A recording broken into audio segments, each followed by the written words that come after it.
बोले श्री प्राणनाथ प्यारे की श्री सद्गुरु महाराज की जय। तीनों पुरी धाम की जय। सर्व सुंदर साथ की जय। बंदो सतगुरु चरण को करो सो प्रेम प्रणाम। अशुभ हरण मंगल करण धन श्री देव चंद्र जी नाम। श्री प्राणीनाथ निज मूलपति श्री मेहराज शुभ नाम। तेज कुंवर श्यामा युगल को पल पल करूं प्रणाम। पिया जी को पल पल करूं प्रणाम। प्यारे की चर्चा प्रारंभ होत है। सुनो साथ चित दे भजो श्री राज श्यामा जी श्री प्राणीनाथ सखी जीवन हमारे। मेरी मामति कह साथ जी भया चर्चा का बखत। अब तुम सुनियो चित्त दे लाल आगे आए बैठे तखत। लाल आगे आए बैठे तखत। बोले श्री प्राणनाथ प्यारे की जय। सतगुरु महाराज की प्राणाधार प्यारे सुंदर सार जी। आप सब सुंदर के दान निर्दय में विराजमान प्राण प्रियतम राम वल्लभ के नूरी चरण कमलों में कोटि कोटि से प्रेम प्रणाम। सुंदर सार जी चलते हैं बेतक साहिब की तरफ। तो कल हमने सुंदर सार जी कहाँ का वर्णन सुन रहे हैं, पन्ना जी की अभी तक चल रही है। तो कल के प्रसंग में हमने सुना कि किस तरह से महाराजा छत्रसाल जी है ना, उनसे विनती करते हैं कि भाई ये खर्चा कहाँ से चल रहा है, क्योंकि अब तक उन्हें तो पता नहीं था, लेकिन सबके अंदर ये था कि भाई इनके पास में कोई रसा है। लेकिन फिर विचार करते हैं बलदीवान उनके चाचा जी कि भाई ऐसा करो, पड़ोसी जो राज्य हैं उनको अपने नियंत्रण में लेके उनसे जो भी कराएगा उससे खर्चा चले। और उधर श्री जी भी क्या करते हैं, उनको हीरे जो उगलने का वरदान दे देते हैं कि जहां तक तेरा घोड़ा जाएगा, कि भाई तो अपने घोड़े, उनके घोड़े का क्या नाम था सुंदर साल जी, भले भाई। और श्री जी के घोड़े का नाम था समर। ध्यान रखने को है ना। तो छत्रसाल महाराज जी अपने भले भाई घोड़े पर सवार होकर चलते हैं और जहां जहां तक दौड़ लगाकर वापस आ जाते हैं वहीं वहीं की धरती श्री जी के आशीर्वाद से हीरे उगलने लगती है, जिससे सारा रंग का उनका चलता है। अब सुंदर साथ जी अब जीत के लिए जो पड़ोसी राज्य थे उनको जीतने के लिए चलते हैं, तो छत्रसाल जी श्री जी से विनती करते हैं कि आप मेरे साथ में चलिए, क्योंकि आपके आशीर्वाद के बिना मैं जीत नहीं पाऊंगा। वास्तव में जीत ही नहीं सकते सुंदर साथ जी बिना सतगुरु के, बिना परमात्मा की कृपा के कोई भी युद्ध, चाहे ये माया का युद्ध हो चाहे ये धर्म युद्ध हो, उनके बिना जीता नहीं जा सकता। तो श्री जी को हाथी पर सवार करते हैं और अपने आप पीछे घोड़ों पर सवार होकर अपने सैनिकों को लेकर छत्रसाल जी चलते हैं। और किस किस को सुंदर साथ जी का वर्णन आया है कि कई राज्यों को वहां जीतते समय आगे बढ़ते हैं और कहाँ आ जाते हैं शिवड़े। तो अब शिवड़े में सुंदर साथ जी राढ़ है, खटोत है, जलालपुर है, कालपी है। तो कालपी में भी जीत करने के बाद में वहां पे शास्त्रार्थ हुआ, तो मैजरनामा लिखकर वहां भेजा औरंगजेब के पास में। अब आता है वर्णन चित्रकूट का। तो जैसे ही सिवड़ों पे उन्होंने हमला करके अपने नियंत्रण में कर दिया, तो जो चित्रकूट का राजा था बसंत सूर्य, उसका वर्णन कर रहे हैं महाराज जी कि उसने कितनी चालाकी से काम। तो क्या कह रहे हैं यहाँ पर श्री जी यहाँ से असवारी करके सिवड़े पहुंचे जब, बसंत सुर्खी आए मिलिया कदमों लगा तब। तो कालपी से फिर श्री जी हाथी पर सवार होकर चलते हैं और सिवड़े आते हैं। तो सिवड़े में ही जैसे आते हैं तो चित्रकूट का जो राजा था बसंत सुर्खी, वो तुरंत आता है और श्री जी के चरणों में नमन करता है। और नमन करके क्या करता है, अर्जी करता है, छत्रसाल जी को बांध देता, मजबूरन कर देता है कि भाई ये परमात्मा है, तो क्या परमात्मा पर केवल तुम्हारा ही अधिकार है? परमात्मा तो सबके हैं, क्या केवल आपका ही अधिकार है सेवा करने का? हमारा भी तो होना चाहिए। तो यहाँ मजबूरन श्री जी को जाना पड़ता है चित्रकूट। तो वहां का वर्णन कर रहे हैं स्वामी लालदास जी। चित्रकूट को ले चलिया पर जुदा रख्या आप, तो संसार की लहर का कबूल हुआ ताप। तो इस कारण से श्री जी को बसंत शुरू की गई, यहाँ चित्रकूट में ले गया, लेकिन उसके अंदर श्रद्धा भाव नहीं थी। अब बिना श्रद्धा के लेकर जाएगा तो क्या सेवा कर पाएगा? नहीं कर पाएगा, क्योंकि सेवा से लेकर जाता है, श्रद्धा से लेकर जाता है, तो सेवा में किसी चीज की कमी नहीं आएगी। लेकिन वो तो युद्ध से बचने के लिए ले जा रहा है कि जब मेरे राज्य में श्री जी चले जाएंगे तो ये हमला ही नहीं करेगा, मेरी इज्जत भी रह जाएगी, फिर गुलाम तो फिर भी होना पड़ेगा, मुझे फिर भी होना पड़ेगा, क्यों ना मैं सही सलामती हो जाऊं अपनी इज्जत बचाने के लिए। लेकिन उसके अंदर श्रद्धा भाव नहीं था। तो क्या कह रहे हैं यहाँ पर, इसीलिए वो सेवा से दूर था। कह रहे तो संसार की लहर का कबूल हुआ था, वो श्री जी की सेवा में सम्मिलित नहीं हो सका, और वो मायावी बंधनों में ही बंधा रह गया और लौकिक कष्टों को वो सह। वास्तव में जो परमात्मा से दूर रहेंगे तो वो कभी निकल ही नहीं सकते।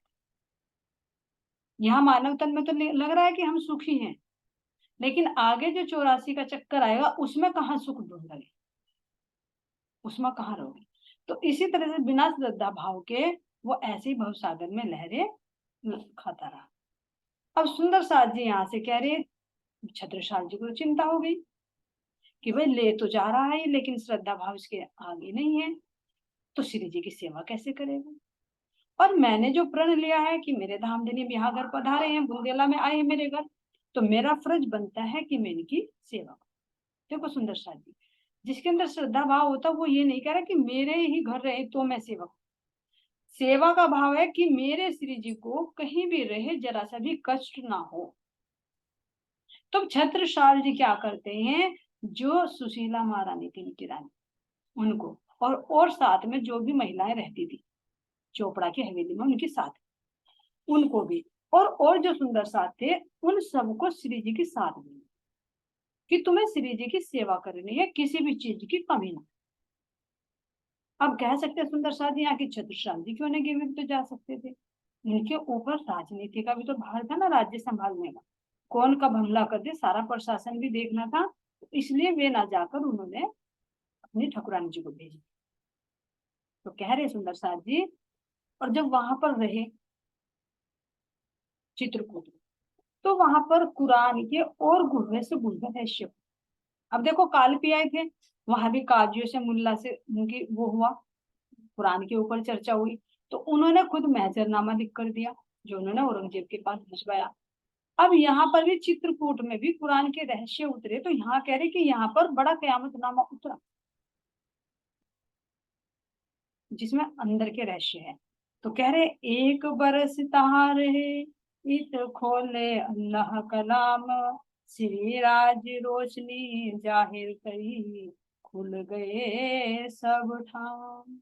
एक बरस तक वहां पर चित्रकूट, और वहां पर कुरान के गुप्त रहस्य खुले, और राज्य महाराज जी के दिल के बातूनी भेद जो कुरान में संकेत में दिए हुए वे सारे रहस्य यहाँ पर उजागर हो गए, इसलिए कह रहे सब ठाम खुल गए, कुरान के जितने भी रहस्य थे वो सब खुल गए यहाँ पर।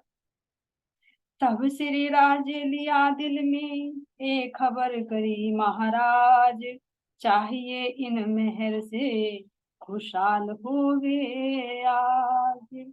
तो अब देखिए सुंदर साहब, कितना इस चौपाई में ध्यान देना, छत्रसाल जी को कितनी बड़ी महिमा हुई कि कुरान के गूढ़ रहस्य निकले, तो श्री जी के दिल में सबसे पहले छत्रसाल जी आया। कह रहे हैं तब श्री राजे दिल में लिया एक खबर करी महाराज, मैं ये सूचना सबसे पहले किसको दूं, छत्रसाल को दूं, मैं बड़े खुश हूं इसमें। अब ये देखो, महसूस करो, साक्षात पूर्ण ब्रह्म परमात्मा अगर यहाँ पर अपने आवेश रूप से कुछ खजाना दे रहे हैं इंद्रावती सखी को, तो वो पहले सबसे पहले दिल में आई कि मैं उस आत्मा हूं, तो कितना बड़ा सौदा, क्यों दिए? हर एक के पीछे कुछ ना कुछ कारण होता है। उनकी सेवा भाव को देख कि मैं चित्रकूट आ गया, लेकिन फिर भी छत्रसाल जी ने अपनी सेवा भंग नहीं की। मेरी चिंता करते हुए, मेरी सेवा की जिम्मेदारी लेते हुए उन्होंने अपनी रानी तक को भेज दिया यहाँ पर, क्योंकि समर्पण कर चुके ना। तो जो सतगुरु के दिल में बसता हो, जो धामधनी के दिल में बसता हो, और सर्वप्रथम आए दिल में कि ये खजाना मैं उसको दूं, तो ये देखो हम धनी को याद नहीं करते, धनी हमें याद करते। कौन सा दिन वो हो कि जब सतगुरु के दिल में कोई बात निकल कर आए और वो पुकार कर कहे कि सुनो ये बात, तो वे हाथ पकड़ कर खुद बुलाकर उस बात को सुनाते, यानी अपने दिल की बात। और इतने खुश होते हैं, इतने खुश होते हैं, कह रहे कि मैं उन्हें और खुश करने के लिए ये कयामत नामा उन्हीं के नाम कर दूं। तो बड़े कयामत नामे पर छत्ता नाम की मोहर लगा दी, वो छत्रसाल जी को दे दिया उपहार। जो दिल का प्यार, दिल के रहस्य निकले, वो नाम ही उनके लग कर दिए। देखो कितनी बड़ी अहमियत है, कितना लाड़ है। लेकिन कब उस लाड़ के लिए पात्रता चाहिए, सुंदर साथ जी, समर्पण चाहिए, जिसके हमारे पास बहुत कम है। जब उन्होंने कह दिया कि मैंने अपना सम्मान सम्मान, अपना अहंकार सब कुछ आपके चरणों में समर्पित कर दिया, तो फिर वे तो उन्हीं के हो गए, उनके दिल में वे, उनके दिल में वो। तो यहाँ पर उन्होंने छत्रसाल जी को नाम कर दिया कयामतनामा। और जब छोटा कयामतनामा उतरता है सुंदर साथ जी, वो पन्ना जी में ही उतरता है, तो उस पर श्री महामती जी की छाप। लेकिन जो बड़ा कयामतनामा चित्रकूट में उतरा, तो इस पर मोहर छत्ता की, छत्रसाल जी। तो अब यहाँ से सुंदर साथ जी उनको भिजवा दिया, और ये सारी सूचना भिजवाई कि ऐसे ऐसे कुरान के रहस्य निकल रहे हैं। उसको नाम दिया गया कयामत। तब और छे के राजा ने लिया खटोला ए, लगी फिटकार तिनको मौत हुआ तिन से। अब ये देखना सुंदर साथ जी, यहाँ दिखा रहे हैं कि किस तरह से असराफिल और जबराइल हर समय पहरे पर खड़े, जो चलता है ना रोज बातुनी मिहिर और जाहिरा में। तो यहाँ दिखा रहे हैं कि जब श्री जी चित्रकूट में थे, तो ओरछा का जो राजा था, तो उसने छत्रसाल जी के राज्य जो खटोला था जिसका नाम, उस नगर पर हमला कर। उसे पता कि श्री जी तो उनके जो गुरु हैं, वे तो गुरु ही मानते थे, उनके जो गुरु वे तो चित्रकूट में है, और जो उनका खटोला नगर है, तो उस पर हमला कर। लेकिन अब धनी ने छत्रसाल जी को हुक्म की शक्ति दे रखी है, और पल पल उनके साथ है। सतगुरु चाहे कहीं भी हो, जब एक बार दिल से दिल मिल गया ना, चाहे तन से दूर हो, लेकिन दिल से दूर नहीं। और अगर दिलों में दूरी है, समर्पण नहीं है, तो शरीर के कितने भी नजदीक रहे और दिल नहीं मिला, तो बहुत कोसों की। तो यहाँ पल पल धनी की दृष्टि छत्रसाल जी पर होती है। तो जैसे वो आता, तो उसको खुद ही उसकी करने की उसकी सजा मिल गई, और ओरछा का जो राजा था उसका विनाश हो गया, खुद ही मर गया, उसकी मृत्यु हो गई। ये प्रताप दिखा है, क्योंकि महाराज की तिलक, राजी महाराज जी ने खुद तिलक करके महाराजा की उपाधि दी। ये देखिए सुंदर साहब, सब तो अपने गुरु का, अपने परमात्मा का, अपने इष्ट का तिलक करते हैं, लेकिन यहाँ पर खुद परमात्मा ही अगर अपने शिष्य कहे या भक्त कहे या अपने प्रेमी कहे, अगर आत्मा परमात्मा की दृष्टि से देख रहे हैं, तो कितनी बड़ी सौभाग्य। क्या परमात्मा के कहे हुए वचन मिथ्या हो सकते? तो जब महाराजा की उपाधि दे दी, तो महाराजा ही बने। तो यहाँ पर सुंदर साथ जी खुद ही वो महाराजा। अब ऐसे ही महाराज जी कह रहे हैं यहाँ पर, फेर मिट्ठू पीर जादे ने बुरी करी नजर, 5,000 और सवार ले दौड़ा, रहा में भई फजर। अब वहां यहाँ बता रहे कि किस तरह से छत्रसाल जी की पल पल रक्षा। तो यहाँ पर क्या कह रहे हैं, जो चित्रकूट से पन्ना जी आ रहे थे श्री जी, क्योंकि 1 साल हो चुका, तो वहां से जब आ रहे थे, तो औरंगजेब का एक सेनापति था जिसका नाम था मिट्टू पीरजा। तो उसने सोचा कि मैं भाई, ऐसा जब वे रास्ते में जाएंगे श्री जी, यानी उनके गुरु, क्योंकि पता था कि छत्ता के पास उसी की शक्ति है, तो क्यों ना मैं उनको मार डालता। लेकिन अब देखो कैसे उनकी हालत बनती है। अब वो रात के अंधेरे में निकलता है 5,000 घुड़सवारों को, और कहाँ आता है सुंदर साथ जी, ये यहाँ पर आता है कालपिंडी, शिवड़े, शिवड़े पहुंचता है वहां तक आते आते। तो पूरी रात चलता रहता है 5,000 घुड़सवारों को। लेकिन जब तक श्री जी वहां पहुंचते भी नहीं तो उसे एक मतलब बहुत संकरा रास्ता होता है जो दो घाटियों के बीच में, वहां से निकलना होता है। तो वहां से सारी सेना तो एक साथ नहीं जा सकती, ऐसा संकरा रास्ता था कि वहां पर एक एक आदमी ही निकल सकता था, भाई घोड़े पर है तो अगर ज्यादा जाएंगे तो क्या होगा, वहां पर फंस जाएंगे। तो एक एक करके वहां से निकल रहा था। तो उन्होंने क्या किया सुंदर शाह जी, वहां पर कह रहे हैं कि निम्न जाति के लोग, इसमें महाराज जी वर्णन कर रहे हैं, तिनको मारा चमारों ने फिरा मोहशाले, हुई लानत संसार में काफर होने को। तो यहाँ पर कह रहे हैं कि चमार वर्ग के लोग रहते थे, तो उन्होंने सोचा कि ये औरंगजेब की सेना है, अब रात को ये हमला करेगी, तो युक्ति करो कि इसको इनको यही मारना। तो जैसे दो पहाड़ियां थी तो आधे इधर हो गए आधे इधर खड़े हो गए, जैसे एक एक जाता रहा एक एक सैनिक को मारते रहे, एक एक जाता रहा एक एक सैनिक। पूरी रात ये क्रिया चली थी, क्योंकि पिछले वालों को पता ही नहीं चल रहा था कि आगे हो क्या रहा, अंधेरी रात है, संकरा रास्ता है, दो पहाड़ों के बीच में है। तो जैसे भी, क्योंकि वे तो रहने वाले थे वहां को, उन्हें तो पता था हर चीज का। तो ऐसे एक एक करके मारते रहे, सारे मर गए। कुछ ही सैनिक जब आया भी बाद में, वो मिट्ठू पीर ज्यादा, तो उसने देखा सैनिक गए कहाँ, मरे हुए देखे। तो कुछ जो सैनिक बचे उनको वापस लेकर भाग गया तुरंत 4 बजे। तो यहाँ पर कह रहे कि जो छत्रसाल जी पर और श्री जी पर जिसने भी अगर बुरी नियत डाली है, उसका खुद ही नाश हो गया। क्यों, कहने ना, जहां पर सारी देवता पहरे पर खड़े हो, जहां असराफिल और जबराइल हो, जहां साक्षात पुरंदर परमात्मा हो, भला उस तन का कोई क्या बिगाड़ सकता है, उसका खुद ही नाश हो जाता है। तो ये सुंदर साथ जी हम भी देखे, अगर हम किसी का कहते हैं ना बुरा चाहेंगे तो खुद हमारा बुरा होता है। अगर हम चाहे किसी को कि इसको गड्ढे में डाल दे तो वो नहीं गिरता, हम उसमें गिर, सामान्य से नियम है, कर भला तो हो भला, और कर बुरा तो हो। क्या ना कि ये दर्पण है संसार, जैसा तुम करोगे सामने वैसा ही तुम्हारे सामने रिफ्लेक्शन आएगा, उसका तुम्हारा प्रतिबिंब नजर आएगा। इसलिए हमेशा दूसरों के प्रति पॉजिटिव, और विशेषकर से वो जिसके हृदय में धामधनी की बैठ, क्योंकि उसकी सेवा धामधनी की सेवा, उसकी निंदा धामधनी की निंदा, उससे ईर्ष्या द्वेष तो धामधनी से ईर्ष्या। तो अब ये देखिए हम किससे दुश्मनी लेने जा रहे हैं, साक्षात परमात्मा से। लेकिन जब पहचान नहीं होती तो ऐसे काम होते रहते। तो यहाँ पर सुंदर साथ जी कह रहे हैं, एक ए पुनः जिन जिन करी तिन तिन ही पाई सजा, एका पर लिखे पुराण में यही लिखी ताले कजा। इस प्रकार जिस जिसने भी अपने मन में पाप लिया श्री जी के प्रति, छत्रसाल जी के प्रति, तो उनको अपने कर्म का फल अपने आप। और कुरान में इन लोगों को ही काफिर कहा गया है, ये काफिर है। तो अब सुंदर साथ जी आगे बताते हैं यहाँ पर पन्ना की बीतक यानी शुक्राना।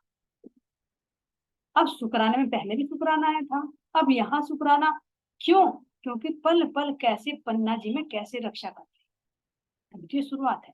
और इसमें हमें ये भी देखना सुंदर साथ जी, उन सुंदर साथ पर तो हुई, छत्रसाल जी पर तो हुई, लेकिन हमें भी अनुभव करना है कि हमारे ऊपर कैसे नहीं हुई, हमें भी उनका शुक्राना, जितना शुक्राना करेंगे इतना ही दिल में प्रेम आएगा। अब स्वामी लालदास जी कहते हैं, श्री महामति कह सुनो साथ जी, एक ही मत की बात, जब आए तुम पर न मिले सबकी विख्यात। स्वामी लालदास जी कह रहे हैं, महामति कहे सुनो साथ जी, श्री महामति जी कह रहे हैं सुंदर साथ जी सुनो, चित देकर सुनो, ये कीमत की बात है, बहुत कीमती बात है, बहुत वैल्यूएबल बात है। क्यों, कि क्यों वैल्यूएबल है, कम से कम तुम्हें धनी की मेहर का पता तो चले कि जब तुम पन्ना में आए हो तो उन्होंने कैसे कैसे तुम्हारे पर मेहर की, उस मेहर का एहसास करके उनका शुक्राना। तो यहाँ पर आते सुंदर साथ जी, शुक्राने का मतलब होता है धन्यवाद। अब कहूँ भी तक पर ना की, जब बैठे इत आए, दज्जाल लगा पुकारने, तो तुम्हें कहूँ बनाए। तो स्वामी लालदास जी क्या कह रहे हैं कि मैं तुम्हें पन्ना की बीतक बताता हूँ। जब पन्ना जी में आए तो वहां पर दज्जाल ने कैसे शोर मचाना शुरू कर दिया, और उस दज्जाल से श्री जी ने तुम्हें किस प्रकार।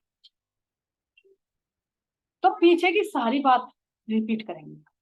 क्या कह रही है कि जब तुम रामनगर से आए थे, जब आए रामनगर से, तब पुरदल खान को फर दिल में लेके जाए, कहो राजा के काम। अब जो पुरदल खान था सुंदर सा जी रामनगर में, जिसने शेख खिद्र को भेजा, तो वो तो शेख खिद्र तो पहचान गया था क्योंकि उसके अंदर तो परमधाम की आत्मा थी, लेकिन पुरदल खान नहीं मान रहा था।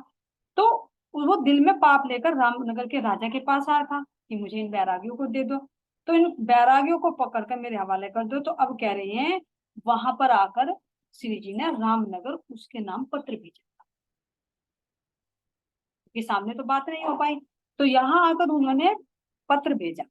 तो क्यों ध्यान देना, पीछे श्री जी ने भी पत्र भेजा था वहां, जब उन्हें कहा था कि हे से पुरदल खान, तू बार बार रुकावट कर रहा, कितने अब तक जाग जाते, तो तू ये बहुत बड़ा दज्जाल का काम करा, तुझे लानत लगेगी।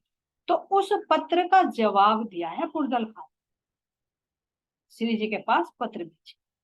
तो उसने क्या लिखा, ये कह रहे हैं, लिख भेजी पातिये को तुम, क्यों कहत कयामत, उनकी मुद्दत दूर है, आज क्यों बताओ इत।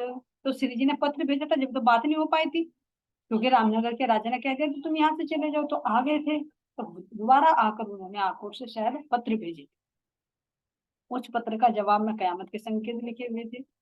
तो पुरदल खान ने लिख कर भेजा, उस प्रश्न का उत्तर दिया कि तुम तो बार बार कह रहे हो कि कयामत आ रही, कयामत आ रही, कयामत का तो भी बहुत लंबा समय, अभी कयामत नहीं आई। तो श्री जी ने फिर उसको जवाब दिया कि तू किस बेस पर कह रहा है कि कयामत नहीं। कुरान में तू उठाकर देख, जितनी भी तिथियां दी गई है, जितना समय दिया गया है, उन सबसे मिलान करके देख कि अभी कयामत में कहाँ है देरी। जो कयामत के निशान दिए, सातों निशान अब प्रकट हो चुके हैं कि कैसे दाबदुल अर्ज प्रकट होगा। तो अपनी आंखों को खोल कर देख, तू अंधा हो रहा है, तू अज्ञानता की नींद में सोया हो, तुझे दिखाई नहीं दे रहा। तो तू कुरान को उठाकर देख, हदीसों को उठाकर देख, वो समय अब आ चुका है, और जो कयामत के संकेत कहा था कि प्रकट होंगे, वे अब प्रकट। तो उन्होंने कहा कि देख कैसे सूरज उगा मगरब से, यानी पश्चिम से कैसे सूर्य उगा हुआ, यानी जो मेरे अंदर से तारतम वाणी उतर रही है, ये पश्चिम से, यानी हिंदुओं में से ये ब्रह्म ज्ञान उतर रहा है। जो कहा कि ये मुसलमानों के लिए बिना प्रकाश का सूर्य। क्यों है बिना प्रकाश का, क्योंकि इस वाणी से अनभिज्ञ है मुसलमान, तो सूर्य तो निकला हुआ है, लेकिन उनके लिए बिना प्रकाश का है। भाई आंखें खोलेंगे तब तो सूर्य दिखाई देगा। यहाँ पर भी अगर सूर्य निकला और हम अपनी आंखें बंद करें तो दोपहर में भी रात लगेगी। तो ऐसा ही तो हो रहा है यहाँ पर। उन्होंने लिख कर भेजा कि देख, ये पश्चिम से जो सूर्य उदय होना था, ये हो रहा है, ये बन, लेकिन तुमने अपने नेत्र बंद कर रखे हैं, तुम सुनना ही नहीं चाहते। ये देखो, मानव के अंदर ही आसुरी वृत्ति दिखाई दे रही है, तो यही तो दाबतुल अर्ज है। और तुझे दिखाई नहीं दिया कि जब अभी पीछे आए थे, तो वहां पर कैसे आजूज माजूज प्रकट हुए थे, जहां पर सुंदर साथ में तन छोड़े रामनगर में। तुझे दिखाई नहीं दिया कि आजूज माजूज कैसे दिन रात सबकी जान ले रही है। तो आंखें खोल, और इनको, तो असराफिल फरिश्ता भी, ईसा रूह अल्लाह भी, इमाम मेहंदी भी, सब सातों निशान कयामत के प्रकट हो चुके हैं भाई। तो आंखें खोल और देख। तो उसने भी पत्र भेजा और श्री जी ने भी पत्र भेजा। तो इस तरह से एक दूसरे से वार्तालाप हुई, लेकिन इतना समझने के बाद भी पुरदल खान नहीं समझा। क्यों? बिना अंकुर, क्योंकि उसके अंदर कोई अंकुर ही नहीं था। कहा ना कि ये पत्थर जीव है, कितना ही समझाओ पर फिर भी नहीं गलता। तो इतना देने के बाद कितनी बार सूचना गई इसकी पुरदल खान के पास। शेख खिद्र ने भी बताया, फिर बाद में उसके औरंगजेब से भी पता चला है, फिर बाद में श्री जी ने पत्र भिजवाए, अब फिर पत्र भेजा तो फिर दोबारा से उसको सूचना दी जा रही। तो ऐसे ही होता सुंदर साथ जी, जिसका अंकुर नहीं होता ना, उसे कितनी बार फल बो दिए पर गले नहीं। और जो अंकुरी आत्मा होती है वो एक शब्द को पकड़कर ही आगे बढ़ जाती है। तो इसलिए श्री जी यहाँ पर उसको बहुत समझाते हैं, उसको बताते हैं भाई तू तो बहुत हल्का है, जैसे रुई होती है ना बिना हवा में, हवा की उड़ती रहती है, तो ऐसे अपनी हवा में घूम रहा है माया की, आंखें खोल और कयामत। तो ऐसे सुंदर साथ जी ए लिख भेजी पाती को, सुनावने जवाब, फेर के उत्तर ना दिया, बिन अंकुर ना पावे सबाब। अब श्री जी ने तो उसके प्रश्नों का उत्तर तुरंत दे दिया, लेकिन अब वो कैसे देता? अगर उसको कुरान का पता होता तो लिख कर देता भी, तिथियां मिलाता तो विश्वास भी होता। तो कह रहे कि उसके अंदर कोई अंकुर नहीं था, मायावी जीव था, इसलिए उसने प्रश्न का कोई उत्तर यहाँ पर नहीं दिया। अब आगे सुंदर साथ जी कह रही हैं, जब मारी ललतपुर तब हुआ असवार, आवत भेटा राह में तब भागा हुआ खुआर। अब यहाँ कह रहे कि जब महाराजा छत्रसाल ने ललितपुर राज्य पर आक्रमण किया तो रास्ते में उसकी भेंट हुई, और वो घोड़े से उतरा और अपने सैनिकों के साथ जो आ रहा था, तो छत्रसाल जी से वो परास्ती होकर गया। श्री जी के प्रश्नों का तो कोई जवाब नहीं दिया, लेकिन जहां पर भी मिला तो तुरंत भाग रहा है, क्यों? देखा कि इसके पास तो इमाम मेहदी है, क्योंकि विश्वास तो था इनको, लेकिन झुकना नहीं चाहा। क्या बादशाह औरंगजेब को नहीं पता था? क्या शेख काजी शेख इस्लाम को नहीं पता था? उसने तो कह दिया था हाँ है, और जबकि महजरनामे भी लिखकर भेज देते अब तो कालपी से, इन्हें मुल्ला और काजियों ने सबने सौगंध खा के कहा था। तो ऐसे इन्हें विश्वास विश्वास तो था, लेकिन अहंकार झुकने नहीं था। तो यहाँ से सुंदर साथ जी कह रहे हैं, 22 असवारी मारी फौज 3000, भागा जाए भेड़ जो बिना तेज देखा खुआ। अब देखो यहाँ सुंदर साथ जी वो बार बार जैसे भी हमला कर रहा है, तो कह रहे हैं कि धामधनी की कृपा से महाराजा छत्रसाल जी के केवल 22 घुड़सवार थे, जो कह रहे हैं कि पुरदल खान के 3000 सैनिकों को उन्होंने मार डाला। अब ये क्यों हुआ सुंदर से? ये हुआ है जब उन्होंने कहा था श्री जी को, छत्रसाल जी ने, कि पुरदल खान ने हमला बोल दिया। भाई जब बार बार होता है तो हम इससे कैसे छुटकारा पाए? श्री जी कुछ तो रास्ता बताइए। तो तब छत्रसाल जी को, तो श्री जी ने महाराजा छत्रसाल जी को, जब दशहरे का दिन था तो तब वहां पर तलवार भेंट की कि तू चिंता मत कर, मैं तुझे तलवार देता हूँ, और इससे ऐसा होगा कि हमेशा तेरी ही जीत। तो ऐसे ही पहले कुरान में भी वर्णन आता कि मोहम्मद साहब ने अली को दी थी, कि जिससे वो सारे युद्ध जीता। तो यहाँ पर श्री जी ने छत्रसाल जी को तलवार दी, तो वो तलवार लेकर जब युद्ध में गए तो क्या होता था, जो दुश्मन होते थे शत्रु, तो उनको उनकी सेना दिखाई देने लगती थी अपनी सैनिक। जैसे छत्रसाल जी के तो 22 सैनिक थे, देखो 22 सैनिक, विचार करिए, 22 घुड़सवार हैं और एक के हैं 3000। तो अब बताइए कैसे लड़ पाएंगे 22 सैनिक? लेकिन ये क्या करामात हुई, जैसे वे तलवार लेकर गए तो उनको क्या हुआ कि अपने सैनिकों में छत्रसाल के सैनिक नजर आना, वे काटने लगे अपने ही सैनिकों, अपने सैनिकों को कमाल। तो ये है धनी के आशीर्वाद का कमाल, जो उन्होंने छत्रसाल जी को दुधारी तलवार दी कि दोनों तरफ से वो शत्रुओं का मार कर। ये जाहिरा युद्ध तो जीते सुंदर साथ जी, लेकिन अंदर में ज्ञान रूपी भी दुधारी तलवार। दुधारी तलवार कैसे? ये ब्रह्म ज्ञान रूपी तलवार, जिससे एक धार से तो ब्रह्म ज्ञान प्राप्त होता है और एक से माया के विकार काट, इसके बिना हम माया से नहीं जीते। तो ऐसे धामधनी की मेहर से छत्रसाल जी के 22 घुड़सवार 3000 सैनिकों पर विजय प्राप्त कर। तो अब यहाँ से सुंदर साथ जी, फौज लेके आइया घोर सो करी मुलाकात, लड़ाई सफ जंग की नाम निशान ना रही कुछ आश। तो जो पुरदल खान एक विशाल सेना लेकर आया था, उसने गोर राजा से मुलाकात की कि भाई चल महाराजा छत्रसाल को दोनों मिलकर मारते। तो जो उसने कहा कि हाँ चल मैं भी चलता हूँ, तो श्री जी की ऐसी कृपया हुई कि उसका भी नाश हो। वो भी नहीं बचा, क्या है जो शत्रु के साथ मिलकर है। तो ऐसे सुंदर साथ जी ये संकेत उसमें भी है, पहले भी वर्णन आया है कुरान में कि हारून, फैरून और मूसा। जैसे हारून की सेना यानी फैरून की, औरंगजेब की सेना नील नदी में डूब गई थी और हारून बच गया था, ऐसा ही हुआ। वही घटना यहाँ पर सत्य सिद्ध हुई। किसकी वजह से? मूसा पैगंबर की। तो अब सुंदर साथ जी यहाँ कह रहे हैं अब मिट्ठू पीर जाता था, उसने भी 5,000 सैनिकों को लेकर बुरी नियत डाली, तो वो भी खुद क्या हुआ, अपने आप ही मारा गया। तो यहाँ कह रहे महाराज जी कि जितने भी अलग अलग बहुत सारे राजा हुए, कई ने, जितने भी कहते हैं कि 252 शायद कुछ लड़ाइयां लड़ी छत्रसाल जी, लेकिन 52 तो उनमें विशेष विशेष थी, इतने युद्ध किए। तो ऐसे ऐसे जिसने भी जो युद्ध करना चाहा उन सब की हार हुई। तो यहाँ से एक उसका सैनिक जाता है तो वो रनमस्त खां, तो जब औरंगजेब को सौपन में मोहम्मद साहब नजर आते हैं, उसको कहते हैं कि छत्रसाल से तू युद्ध मत कर, अपने बेटों को भी मना कर दे, क्योंकि उसके पास इमाम मेहंदी की शक्ति है।